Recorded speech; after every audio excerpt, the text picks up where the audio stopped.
Assalamualaikum warahmatullahi wabarakatuh. Perkenalkan, nama saya Aiska Valtika Dewi dengan NIM 23040410126. Mata kuliah perkembangan peserta didik dengan dosen pengampu Zulfikri SPD MPD. Baik, pada video pembelajaran kali ini saya akan memaparkan beberapa materi tentang bahasa dan emosi dan pertumbuhan dan perkembangan psikososial. Langsung saja ke pembahasan pertama, yaitu konsep dasar perkembangan bahasa dan emosi. Konsep dasar perkembangan bahasa menurut beberapa ahli. Yang pertama menurut Noam Chomsky. Chomsky mengembangkan teori tata bahasa generatif yang menyatakan bahwa manusia memiliki pengetahuan bawaan tentang tata bahasa yang memungkinkan mereka untuk menghasilkan kalimat-kalimat yang tak terbatas. Konsep dasar ini menyoroti bahwa pentingnya pemahaman struktur bahasa dalam perkembangan bahasa peserta didik. Yang kedua menurut Jean Piaget. Piaget mengkaji perkembangan bahasa sebagai bagian dari perkembangan kognitif anak. Ia menyatakan bahwa perkembangan bahasa terkait erat dengan perkembangan kognitif. Perkembangan bahasa terjadi secara paralel dengan perkembangan kognitif ini. Yang ketiga menurut Lev Vygotsky. Vygotsky menekankan peran penting interaksi sosial dalam perkembangan bahasa. Karena menurutnya, bahasa digunakan sebagai alat untuk berkomunikasi dan mengorganisasi pemikiran. Yang keempat menurut Jerome Bruner. Bruner mengembangkan konsep pemberian tanda atau announcement yang menekankan pentingnya interaksi sosial dan pengalaman konkret dalam perkembangan bahasa. Selanjutnya, konsep dasar perkembangan emosi menurut beberapa ahli. Yang pertama, menurut Erik Erikson. Erikson mengungkapkan bahwa emosi berkembang seiring dengan tahap-tahap perkembangan psikososial individu. Yang kedua, menurut Jean Piaget. Piaget menekankan bahwa perkembangan kognitif anak berperan dalam perkembangan emosi. Anak belajar mengenali dan mengatur emosinya seiring dengan perkembangan pemahaman mereka tentang dunia. Yang ketiga, oleh Charles Izzard. Izzard mengidentifikasi berbagai emosi dasar yang muncul dalam perkembangan individu. Yang keempat, menurut Lev Vygotsky. Vygotsky menekankan peran bahasa dan budaya dalam perkembangan emosi. Ia berpendapat bahwa anak belajar mengenali dan mengungkapkan emosi melalui interaksi sosial dan bahasa. Selanjutnya, pembahasan kedua tentang tahap perkembangan bahasa dan emosi. Tahap perkembangan bahasa. Yang pertama, tahap pralinguistik. Tahapan ini terjadi pada bayi lahir sampai usia 12 bulan. Pada awalnya bayi hanya berkomunikasi melalui tangisan dan gerakan tubuh, namun seiring berjalannya waktu, bayi mulai mengeluarkan suara. Yang kedua, tahap linguistik awal. Tahapan ini terjadi pada anak-anak usia 1 hingga 2 tahun. Jadi pada tahapan ini anak-anak mulai mengucapkan kata-kata pertama mereka. Yang ketiga, tahap perkembangan kosakata. Tahapan ini biasanya terjadi pada usia 2 hingga 3 tahun. Anak-anak mulai memperluas kosakata mereka dengan mengucapkan lebih banyak kata dan membentuk kalimat sederhana. Yang keempat, tahap perkembangan bahasa lebih lanjut. Tahapan ini terjadi pada usia 5 tahun ke atas. Anak-anak semakin mahir dalam berbicara dan memberi bahasa. Selanjutnya, tahap perkembangan emosi. Yang pertama, tahap perasaan dasar atau early feelings. Tahapan ini terjadi pada bayi dan balita. Pada awalnya, hanya gerakan tubuh. Yang kedua, tahap perasaan self atau self recognition of feelings. Tahapan ini terjadi pada usia sekolah, yakni 3 sampai dengan 5 tahun. Jadi anak-anak mulai mengidentifikasi dan memberi nama pada emosi mereka, dan mereka juga masih mengalami kesulitan dalam mengendalikan emosi dan mungkin bereaksi secara impulsif.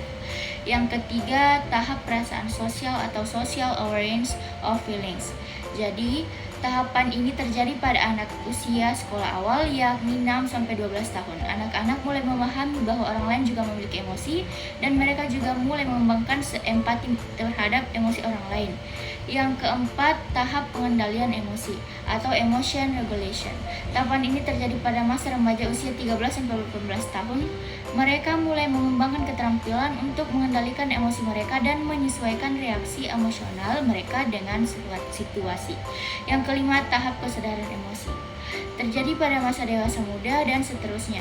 Peserta didik semakin menyadari aspek kompleks dari emosi mereka, dan mereka juga mengembangkan keterampilan pengendalian emosi dan resiliensi. Pembahasan ketiga yakni periode perkembangan bahasa dan emosi. Yang pertama, periode prasekolah yang meliputi praverbal. Pada awalnya, bayi dan anak balita mengalami periode praverbal di mana mereka tidak menggunakan kata-kata, tetapi mengungkapkan diri melalui ekspresi wajah dan bahasa tubuh. Selanjutnya, perkembangan kosakata. Anak-anak di usia prasekolah mulai mengembangkan kosakata mereka. Mereka belajar kata-kata dan baru mulai berbicara. Kemampuan mereka untuk mengucapkan kata-kata dan kalimat sederhana meningkat seiring dengan berjalannya waktu. Yang kedua, sekolah dasar, yang meliputi perkembangan kemampuan membaca dan menulis. Mereka memahami konsep huruf, suku kata, dan kata-kata. Mereka juga mengembangkan kemampuan menulis kalimat dan cerita sederhana. Selanjutnya, perkembangan komunikasi sosial. Anak-anak mengembangkan kemampuan untuk berkomunikasi secara sosial. Mereka memahami norma-norma sosial dalam berbicara dan mendengarkan. Yang ketiga, remaja, yang meliputi peningkatan kompleksitas bahasa. Remaja mulai menggunakan bahasa untuk memahami gagasan yang lebih abstrak dan kompleks. Mereka mengembangkan kemampuan untuk berbicara tentang konsep-konsep seperti identitas, moralitas, dan kompleksitas emosional. Selanjutnya, literasi lebih lanjut. Kemampuan membaca dan menulis semakin berkembang dalam mengajar pemahaman yang lebih mendalam dan kemampuan untuk berkomunikasi dalam berbagai konteks. Yang keempat, dewasa muda, yang meliputi penguasaan bahasa. Peserta didik memiliki penguasaan bahasa yang matang dan dapat berkomunikasi efektif dalam berbagai situasi sosial dan profesional. Selanjutnya, pengembangan keterampilan berbicara dan menulis. Individu terus mengembangkan keterampilan berbicara dan menulis mereka sesuai dengan kebutuhan dan tujuan mereka dalam kehidupan sehari-hari. Penting untuk diingat bahwa perkembangan bahasa adalah proses individual dan peserta didik mungkin memiliki kecepatan perkembangan yang berbeda-beda. Dukungan dari pendidik dan orang tua dapat membantu peserta didik dalam mencapai tahapan perkembangan bahasa yang sesuai dengan usia mereka. Selain itu, lingkungan yang kaya akan bahasa sangat penting dalam memfasilitasi perkembangan bahasa peserta didik. Bahasan keempat yakni faktor-faktor yang mempengaruhi bahasa dan emosi. Pertumbuhan dan perkembangan bahasa dan emosi dipengaruhi oleh berbagai faktor, termasuk faktor internal dan eksternal, yaitu yang pertama faktor internal, yang meliputi genetika. Faktor genetik memainkan peran dalam predisposisi individu terhadap kemampuan bahasa dan regulasi emosi. Beberapa individu mungkin memiliki kecenderungan genetik untuk perkembangan bahasa yang lebih cepat atau kontrol emosi yang lebih baik. Selanjutnya, perkembangan otak. Pertumbuhan dan perkembangan otak mempengaruhi perkembangan bahasa. Selanjutnya, perkembangan fisik. Kemampuan untuk berbicara dan mengatur emosi juga dipengaruhi oleh perkembangan fisik, seperti perkembangan sistem saraf, otot-otot wajah, dan organ-organ terkait bicara. Selanjutnya, kesehatan umum. Kesehatan umum dapat mempengaruhi perkembangan bahasa dan emosi. Gangguan pendengaran atau gangguan perkembangan dapat membatasi kemampuan bahasa. Kesehatan mental juga dapat mempengaruhi regulasi emosi. Yang kedua, faktor eksternal. Faktor eksternal meliputi lingkungan keluarga. Interaksi dengan anggota keluarga mempengaruhi kemampuan bahasa dan emosi anak. Keluarga yang mendukung dan berbicara secara aktif dengan anak akan membantu dalam perkembangan bahasa dan emosi yang sehat. Selanjutnya, stimulasi lingual. Lingkungan yang kaya dengan rangsangan bahasa seperti membaca buku, berbicara, dan bernyanyi kepada anak dapat mempercepat perkembangan bahasa. Selanjutnya, interaksi sosial. Ini membantu dalam belajar memahami dan mengatur emosi dalam konteks sosial yang berbeda. Selanjutnya, pendidikan. Sekolah memberikan kesempatan untuk memperluas kosakata, berbicara dalam konteks akademik, dan memahami tata bahasa yang lebih kompleks. Selanjutnya, stres dan trauma. Stres atau pengalaman traumatis dapat mempengaruhi perkembangan bahasa dan emosi. Selanjutnya, konteks budaya. Budaya dapat mempengaruhi bahasa yang digunakan, aturan komunikasi, dan cara emosi diungkapkan dan diatur. Langsung saja ke pembahasan pertama, konsep dasar pertumbuhan dan perkembangan psikososial menurut beberapa ahli. Perkembangan adalah proses perubahan yang terjadi dalam kehidupan individu dari saat lahir hingga akhir hidup. Sejumlah ahli telah mengembangkan konsep dasar perkembangan untuk memahami bagaimana individu tumbuh dan berkembang sepanjang masa. Yang pertama, menurut Erik Erikson. Teori perkembangan psikososial, Erikson mengemukakan bahwa individu mengalami serangkaian krisis psikososial sepanjang hidup mereka. Yang kedua, menurut Sigmund Freud. Freud mengemukakan bahwa perkembangan individu dipengaruhi oleh konflik-konflik psikoseksual pada berbagai tahap perkembangan seperti tahap oral, tahap anal, tahap falik, tahap laten, dan tahap genital. Yang ketiga, menurut Ure Bronfenbrenner. Bronfenbrenner menekankan pentingnya memahami lingkungan individu dalam konteks perkembangan. Ia mengidentifikasi berbagai lapisan lingkungan yang mempengaruhi perkembangan individu, termasuk lingkungan mikro, meso, ekso, makro, dan krono. Selanjutnya, menurut Lev Vygotsky. Vygotsky menekankan peran interaksi sosial dalam perkembangan individu.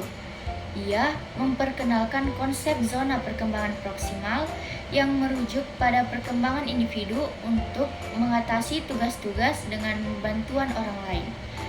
Setiap ahli ini memberikan wawasan berbeda tentang bagaimana individu tumbuh dan berkembang. Konsep-konsep ini dapat membantu kita memahami perkembangan fisik, kognitif, emosional, sosial, dan moral individu dalam berbagai tahap kehidupan mereka. Pembahasan kedua yakni tahap-tahap pertumbuhan dan perkembangan psikososial. Berikut tahap-tahap pertumbuhan dan perkembangan psikososial. Yang pertama, masa bayi dan balita. Pada tahap ini, anak-anak mengalami perkembangan awal yang meliputi pembentukan ikatan emosional dengan pengasuhnya, pengembangan rasa percaya diri, dan pemahaman awal tentang lingkungan sekitar. Yang kedua, masa kanak-kanak awal. Anak-anak mengalami pertumbuhan sosial yang semakin kompleks, memperluas interaksi dengan teman sebaya, serta mengembangkan pemahaman awal tentang aturan dan norma sosial. Yang ketiga, masa pra-remaja dan remaja awal. Pada tahapan ini, individu mulai mengembangkan identitas diri yang lebih mandiri, menghadapi tekanan untuk mencapai kemandirian, dan memahami peran mereka dalam masyarakat. Yang keempat, remaja akhir. Pada tahapan ini, remaja berusaha untuk memahami peran mereka dalam masyarakat yang lebih luas, mengalami pertumbuhan emosional yang lebih kompleks, dan mulai merencanakan masa depan mereka. Yang kelima, dewasa awal dan dewasa pertengahan. Individu mulai menetapkan identitas diri dan memahami peran mereka dalam hubungan interpersonal, keluarga, dan masyarakat. Mereka juga menghadapi tantangan dalam hal pekerjaan, karir, dan tanggung jawab sosial. Yang keenam, usia lanjut. Pada tahapan ini, individu menghadapi pertumbuhan yang berkaitan dengan pertimbangan sosial dan fisik, menghadapi perubahan peran dalam keluarga dan masyarakat, serta menyesuaikan diri dengan perubahan fisik dan kesehatan yang terkait dengan penuaan. Selanjutnya, pembahasan ketiga yakni periode pertumbuhan dan perkembangan psikososial. Kehidupan manusia di mana individu mengalami perubahan dalam hal perubahan fisik, kognitif, emosional, sosial, dan psikologis. Beberapa periode penting dalam perkembangan psikososial adalah: yang pertama, infansi. Periode ini mencakup usia bayi dari lahir hingga sekitar 2 tahun. Pada tahap ini, anak-anak mengalami perkembangan cepat dalam hal fisik, seperti pertumbuhan tubuh dan perkembangan motorik. Mereka juga mengembangkan ikatan emosional dengan orang tua atau caregiver. Yang kedua, awal anak-anak. Ini mencakup usia sekitar 2 hingga 6 tahun. Anak-anak mulai mengembangkan keterampilan sosial awal seperti berinteraksi dengan teman sebaya dan mengembangkan keterampilan berbicara. Mereka juga mulai mengembangkan identitas diri yang lebih kuat. Yang ketiga, masa kanak-kanak. Ini mencakup usia 6 hingga 12 tahun. Anak-anak mengalami perkembangan kognitif yang lebih kompleks, seperti pemahaman abstrak dan pemecahan masalah. Mereka juga mengembangkan keterampilan sosial yang lebih canggih, seperti pemahaman aturan sosial dan kerjasama dengan orang lain. Yang keempat, remaja. Remaja adalah periode yang penuh perubahan, biasanya dari usia 12 hingga 18 tahun. Pada masa ini, remaja mengalami perubahan fisik yang signifikan, termasuk pubertas. Mereka juga mengembangkan identitas diri yang lebih dalam, menghadapi tekanan sosial dan mencari kemandirian. Yang kelima, dewasa awal. Ini adalah periode dari akhir remaja hingga usia 40-an. Individu pada tahap ini mengalami perubahan besar dalam hal pendidikan, karir, perkawinan, dan identitas diri. Mereka juga menghadapi tugas perkembangan seperti mencari pasangan hidup dan membangun keluarga. Yang keenam, dewasa pertengahan. Ini adalah periode dari usia 40-an hingga 60-an. Pada tahap ini, individu seringkali mengevaluasi pencapaian mereka dalam hidup dan mungkin menghadapi krisis eksistensial. Mereka juga menghadapi perubahan fisik yang berkaitan dengan penuaan. Yang ketujuh, dewasa lanjut. Periode ini dimulai dari sekitar usia 60 tahun ke atas. Individu menghadapi perubahan fisik dan kesehatan yang signifikan. Mereka mungkin mengalami kehilangan teman dan keluarga dan harus berurusan dengan pertanyaan tentang moralitas dan warisan. Periode pertumbuhan dan perkembangan psikososial ini dapat bervariasi dari individu ke individu, dan banyak faktor yang mempengaruhi perkembangan psikososial, termasuk lingkungan sosial, pengalaman pribadi, budaya, dan genetik. Selama setiap tahapan ini, individu menghadapi tugas perkembangan yang berbeda-beda dan perubahan psikososial yang berkaitan dengan usia masing-masing tahap. Bahasan keempat yakni faktor-faktor yang mempengaruhi pertumbuhan dan perkembangan psikososial. Faktor-faktor internal yang mempengaruhi pertumbuhan psikososial adalah faktor-faktor yang berasal dari dalam individu itu sendiri. Ini melibatkan aspek-aspek kepribadian, perasaan, dan pemikiran individu. Berikut adalah beberapa faktor internal yang mempengaruhi pertumbuhan psikososial. Yang pertama, kepribadian. Karakteristik kepribadian individu seperti tingkat ekstrovert atau introvert, tingkat keberanian, tingkat kemandirian, dan tipe kepribadian lainnya dapat mempengaruhi cara individu berinteraksi dengan dunia sekitarnya dan perkembangan hubungan sosial mereka juga. Yang kedua, kemampuan emosional. Kemampuan individu untuk mengenali, memahami, dan mengelola emosi dapat mempengaruhi kualitas hubungan interpersonal dan kemampuan untuk mengatasi stres. Yang ketiga, kemampuan sosial. Kemampuan individu untuk berkomunikasi dengan orang lain, bekerja sama, dan memahami norma sosial adalah faktor penting dalam pertumbuhan psikososial. Kemampuan sosial yang baik dapat meningkatkan hubungan interpersonal dan memperkuat koneksi sosial. Yang keempat, introspeksi dan refleksi.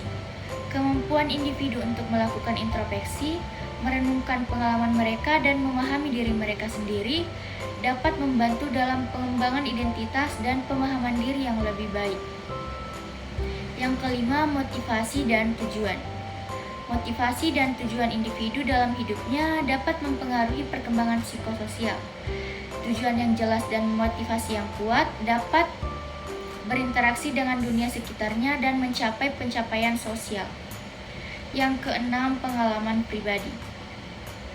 Pengalaman masa lalu termasuk pengalaman traumatis atau positif dapat mempengaruhi perkembangan psikososial. Bagaimana individu merespons dan memproses pengalaman ini dapat memainkan peran besar dan perkembangan mereka. Yang ketujuh, kecerdasan emosional dan sosial. Kecerdasan emosional atau IQ dan kecerdasan sosial atau SQ adalah faktor internal yang mempengaruhi kemampuan individu untuk berinteraksi secara positif dengan orang lain. IQ melibatkan pemahaman emosi dan orang lain, sementara SQ melibatkan pemahaman sosial dan budaya. Yang kedelapan, konsep diri. Individu melihat diri mereka sendiri, termasuk harga diri, identitas, dan persepsi diri, memainkan peran penting dalam pertumbuhan psikososial. Konsep diri positif dapat meningkatkan kepercayaan diri dan kualitas hubungan sosial. Yang kesembilan, kemampuan beradaptasi. Kemampuan individu untuk beradaptasi dengan perubahan dan mengatasi tantangan dalam kehidupan dapat mempengaruhi pertumbuhan psikososial. Kemampuan beradaptasi yang baik dapat membantu individu mengatasi perubahan dengan baik. Faktor-faktor internal ini tidak terdiri dan berdiri sendiri. Seiringkali saling terkait dalam pengaruhnya terhadap perkembangan psikososial. Kepribadian, emosi, dan pemikiran individu adalah faktor internal yang kompleks dan dapat berubah seiring waktu, tergantung pada pengalaman dan lingkungan individu. Baik, itu saja yang bisa saya sampaikan. Kurang dan lebihnya mohon dimaafkan. Wabillahi taufiq walhidayah. Wassalamualaikum warahmatullahi wabarakatuh.